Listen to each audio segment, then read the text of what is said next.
Em meu lugar, bom dia a todas e todos os deputados. Meu agradecimento pessoal à deputada Bia Kicis pelo convite. Me honra muito estar no ambiente da democracia. Quem não respeita essa casa, não respeita o povo brasileiro. Podemos ter divergências, podemos ter diferenças de visão de mundo, de concepção desse mundo, mas nada é mais importante nesse momento que afirmar o nosso princípio democrático de respeito a cada cidadão, de respeito a cada cidadã, que coloca cada um das senhoras e dos senhores aqui representando a sua vontade. Então, eu quero agradecer à deputada Bia, que eu já a conheço, tive o privilégio de recebê-la, inclusive, como presidente de partido, sei da sua formação democrática, do seu estilo bem claro, transparente de afirmar suas posições, e estarei plenamente à disposição de tudo que vocês acharem conveniente perguntar e questionar. Queria aproveitar esses minutos iniciais para dar um pouco o panorama do Ministério. Ao longo dos anos, eu fui até dezembro de 2011 ministro do Trabalho. Então, minha experiência era muito centrada na questão da relação do trabalho. Lá, dois grandes fundos, o Fundo de Garantia de Tempo de Serviço e o FAT, Fundo de Amparo ao Trabalhador, a Secretaria de Relações de Trabalho e a Secretaria de Inspeção do Trabalho, que cuidava do combate aos trabalhos análogos ao de escravo. Ao longo desses anos, a Previdência sofreu muitos reveses. Ela, primeiro, começou sendo uma única pasta, Trabalho e Previdência. Depois, ela foi diminuída a Secretaria. À época, o ministro da Economia tinha a Secretaria da Previdência Social e a Secretaria do Trabalho. No final do último ano do governo passado, voltou a se chamar Ministério do Trabalho e Previdência. Ao final do ano, a grupo de transição do governo eleito, qual eu faço parte, do presidente Lula, decidiu recriar o Ministério da Previdência. Julgo essa recriação de fundamental importância para a sociedade e para os serviços que temos que prestar, tendo em vista que o Ministério da Previdência hoje tem o maior programa social das Américas. Nós atendemos hoje com todos os tipos de benefícios, incluindo aí aposentadoria, pensão, BPC, licença maternidade, licença doença, trabalhadores agrícolas, cerca de 37 milhões e 800 mil trabalhadores.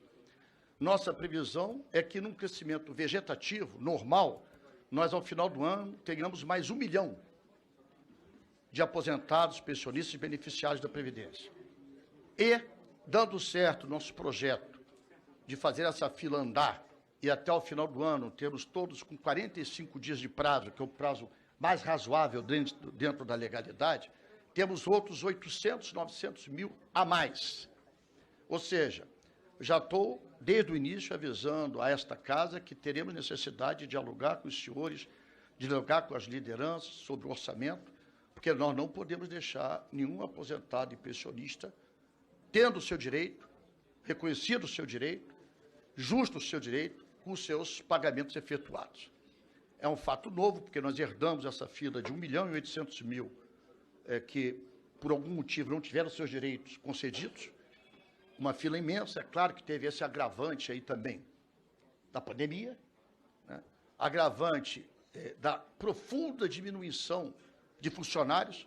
Só para ter uma ideia, há 10 anos, mais ou menos atrás, a Previdência, através do seu instrumento mais importante de ação, que é o INSS, tinha cerca de 33, 34 milhões, mil, é que tudo no INSS é tão milhão, né? 34 mil funcionários. Hoje, efetivamente, estão trabalhando na Previdência em torno de 18 mil. Sendo que aí você tem uma margem que está de férias, que está em licença. Ou seja, praticamente a metade de servidores que tínhamos há 10 anos atrás. Incluiu-se nesse processo, há mais ou menos 15 anos atrás, o aplicativo Meu INSS, que está muito defasado ainda. Ontem mesmo nós vimos uma matéria de denúncias feitas por próprios funcionários do INSS e algumas externas ao INSS, de bancos, com ação da Polícia Federal, acontecida em 2022, com várias fraudes que dão muitos prejuízos à Previdência. Isso não é responsabilidade de A, B ou C.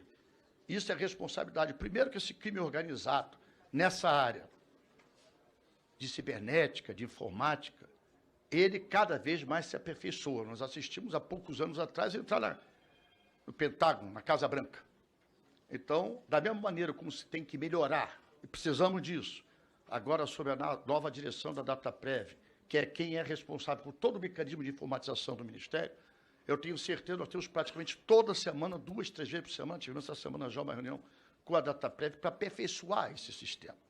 Ainda é falho, mas é claro que todos terão a inteligência e a compreensão de que, da mesma maneira como a gente aperfeiçoou o mecanismo para evitar o fraude, os criminosos se aperfeiçoam na maneira de burlar aqueles que mais precisam e necessitam dos seus recursos de previdência. A média de pagamento de quanto pagamos aos quase 38 milhões é em torno de R$ 1.600 a R$ 1.700. Um valor pequeno, concordo que seja pequeno, mas você tem nesse valor hoje, com um montante mais ou menos de 60 bilhões por mês. E eu digo que não é a despesa, é investimento. Porque é um dinheiro que retorna para a sociedade, porque é um dinheiro que aposentado não tem como guardar esse dinheiro, precisa comprar, precisa sobreviver. Infelizmente, alguns tendo que apelar ao sistema de empréstimo dos consignados, que, no meu ponto de vista, continua sendo um sistema muito injusto para essa área mais carente da sociedade. Hoje, só para registrar os dados, 70% dos municípios brasileiros, de 65% a 70%, para ser mais exato, dependem dos recursos da Previdência, desses beneficiários da Previdência, para sobreviver. 60% recebe mais recursos que circulam da Previdência do que do Fundo de Participação Municipal. Estou dizendo isso para dar um peso à importância do que representa a Previdência Social. A Previdência Social não é o vilão do orçamento. A Previdência Social é o maior programa social das Américas. Nós somos quase uma Argentina em população. A Argentina tem um pouco mais de 40 milhões, nós temos hoje 38 milhões e devemos chegar próximos dos 40 milhões ao final do ano. Então, nós temos que ter, é minha opinião, é minha fala, uma compreensão muito grande da representação social que tem a Previdência. Ao lado disso, reconhecendo que em pouco mais de 115 dias de governo, não é fácil reconstruir aquilo que foi colocado em segundo e terceiro plano em gestões anteriores. Eu nunca costumo olhar para trás para avançar, mas a gente que não sabe de onde veio, não sabe para onde pode ir. Eu tenho priorizado tudo que eu posso a Previdência Social, estou mergulhado em estudá-la, não é uma matéria simples. Quando a gente vê qualquer matéria sobre Previdência, só para ter uma ideia, no mês de março, presidente, aqui, nós tivemos mais de 1 milhão de requerimentos, de pedidos, em primeiros pedidos da Previdência, e quase 1 milhão de atendimentos, cerca de 1.030.000 e 990.000. O que significa dizer, fora a fila de 1.800.000, nós estamos mensalmente sendo o maior acesso da internet do governo federal. É o maior, junto com o Ministério do Trabalho, por causa de carteira de trabalho, aumento de salário. Olha a importância social. Se você tem hoje 37.800.000, praticamente vamos chegar aos 38 daqui a pouquinho, você bota aí envolvendo 3 pessoas por família, são quase 120 milhões de brasileiros que são envolvidos diretamente com a dependência da Previdência Social. Então, eu tenho muita clareza de que esse serviço precisa melhorar muito. Eu preciso muito da ajuda dos senhores, no sentido de melhorar a nossa eficiência, de apontar nossos erros. Quem não tem compreensão de que possa diariamente errar, não tem consciência de que é humano. Todo ser humano erra todo dia. E quanto mais a gente trabalha, mais chance de errar a gente tem. É claro, quanto mais você trabalha, mais você faz, acerta muitas vezes, mas erra muitas vezes também. Então, o nosso desafio é transformar essa Previdência Social, e eu pretendo fazer isso até o final do ano, primeiro, no registro da fila. Segundo, o que é mais importante, criando um sistema mais eficiente de atendimento à população. Nessas reuniões, eu me dirijo à deputada, mais como presidente da Casa, representando todos os senhores parlamentares, com a Dataprev, nós já estamos programando algumas ações que, a partir do ano que vem, vão mudar a face da Previdência e do INSS. Por exemplo, estamos trabalhando em 4 convênios, nobre presidente, com o Ministério do Desenvolvimento Social, que faz o trabalho do CAD Único, que é junto com as prefeituras, para ver na assistência social se a pessoa está apta a receber o benefício de programas sociais ou se ela pode ir para a Previdência Social. Mesmo depois desse atendimento à assistência social, a Previdência Social e o INSS faz um segundo exame. Não tem lógica. Se é o governo o mesmo governo, qualquer que seja o titular da pasta, se tem um convênio com os municípios através do CAD único, para que ter dois aferimentos sociais? Então, estamos preparando esse convênio, está avançando, estava na Casa Civil, para que a gente tenha, com isso, uma diminuição do volume de pedidos, de tarefas para a Previdência Social. Estamos também trabalhando, e já está no final, um outro convênio com o Ministério da Saúde. Para quê?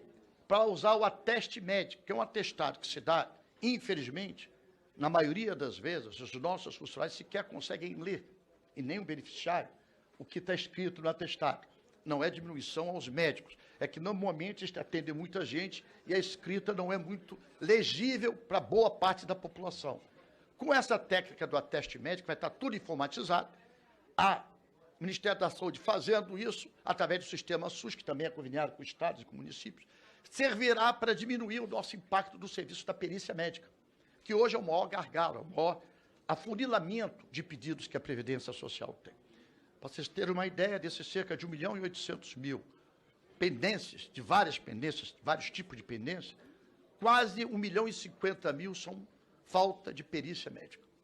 Não é falha dos peritos, é porque nós temos apenas 3.500, 3.700 peritos para atender essa enorme fila, além de, mensalmente, temos de 400 a 500 mil pedidos só para a perícia médica. Eu estou dizendo uma realidade, eu sei da dificuldade, mas se eu aceitei esse desafio, a minha obrigação é buscar caminhos para resolvê-lo. Estamos, além desses dois convênios, com saúde e com o desenvolvimento social, também fazendo com o Ministério da Agricultura, Desenvolvimento Agrário, para tratar da questão dos trabalhadores rurais. Boa parte desses trabalhadores rurais, inclusive, nunca contribuíram com a Previdência, mas, corretamente, a Constituição de 88 deu a eles o direito social de ter esse benefício. Mas quem faz o aferimento disso é o desenvolvimento agrário através das suas representações sindicais, as associações dos sindicatos, e depois vem para a Previdência, com esse atestado. E aí a Previdência faz mais um aferimento. Nesse convênio, a gente vai trocar as informações, os nossos dados, com o Ministério do Desenvolvimento Agrário, para que, com isso, a gente não tenha dois trabalhos, duas pessoas fazendo o mesmo trabalho. Tudo isso é tentativa de otimizar o serviço, diminuir a demanda e aumentar a eficiência desse trabalho. E, por último, também fechando um convênio com a Marinha. Onde me dizer por que com a Marinha? Porque todo o atestado de embarcações por seguro-defeso, que hoje é pago pelo Ministério através do INSS, são cerca de 800 mil por ano, eles têm que ter o atestado da embarcação feita pela Marinha. Quantos são, para onde são, quem são os pescadores. Então, se a gente tiver essa informação e já está avançando esse convênio, nós vamos saber já quem está atestado como direito ao seguro-defeso, junto com o trabalho, isso facilita também diminuir a demanda, o número de pedidos de aferimentos que a Previdência tem que fazer. Então, nós estamos trabalhando muito nisso, temos outras duas secretarias. Eu só peço que eu não vi a hora que começou. Me avise quando... Faltam 6. Desculpe, eu não tinha visto. Obrigado. Então, além disso, nós temos duas secretarias. Temos o INSS, que é o principal órgão do Ministério. Temos a Secretaria do Regime Geral da Previdência, está aqui o doutor Adroaldo, que trata toda a regulação do regime geral da Previdência, os seletistas, com os estados, com os municípios, e também cuida do médico que faz a perícia. É a Secretaria-Geral do Regime Geral da Previdência, que tem, na sua estrutura, antes era do INSS, ao longo do tempo passou para uma Secretaria do Regime Geral e praticamente com metade do efetivo. Nós estamos hoje em torno de 3.500 médicos fazendo perícia. Está na Secretaria do Regime Geral da Previdência, que está otimizando também muitos mecanismos para facilitar a sua atuação, como mutirão nas regiões mais distantes, onde nós temos mais dificuldade, deputados e deputadas. Então, não é esse vazio mais profundo. A perícia médica hoje, quase 50% do seu volume é no interior do Brasil.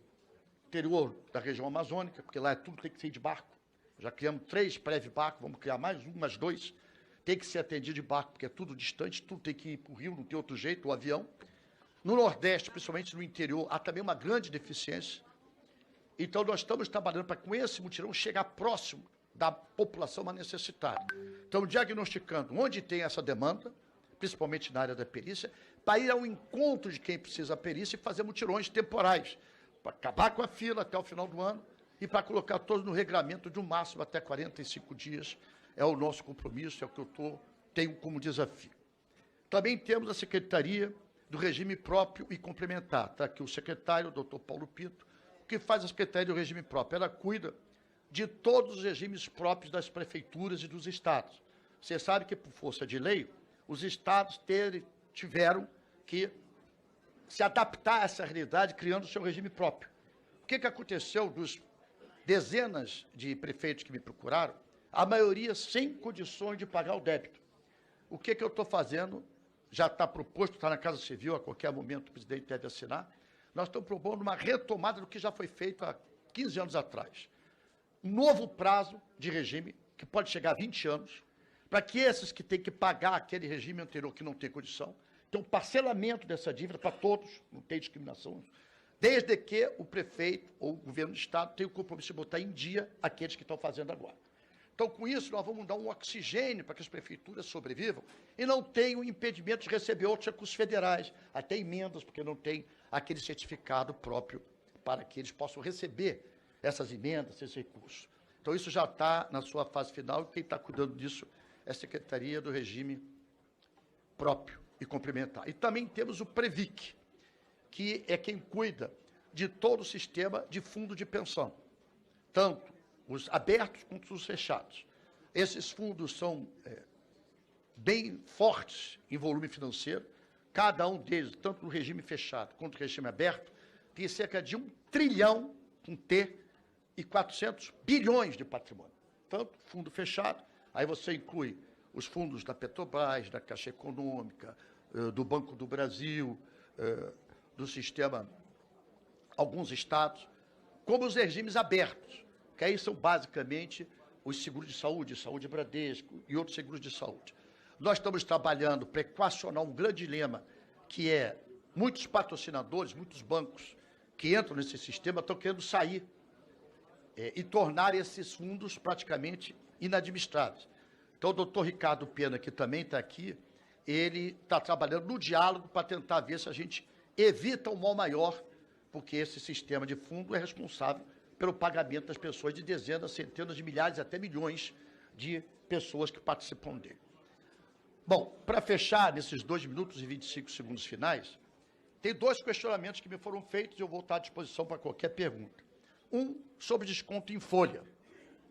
O que acontecia? Eu quero só registrar aos senhores que eu estou no Ministério da Previdência há 120, 115, 116 dias.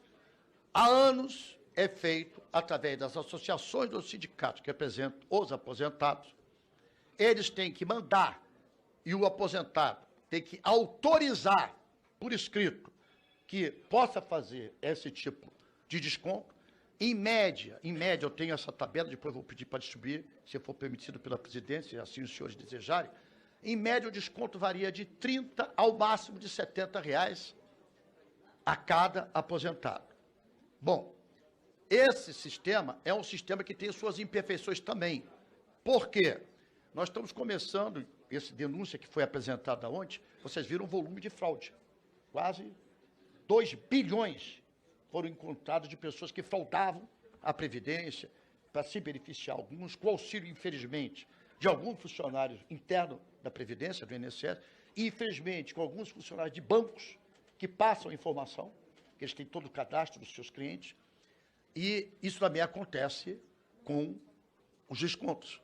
Muitos fraudam esse desconto.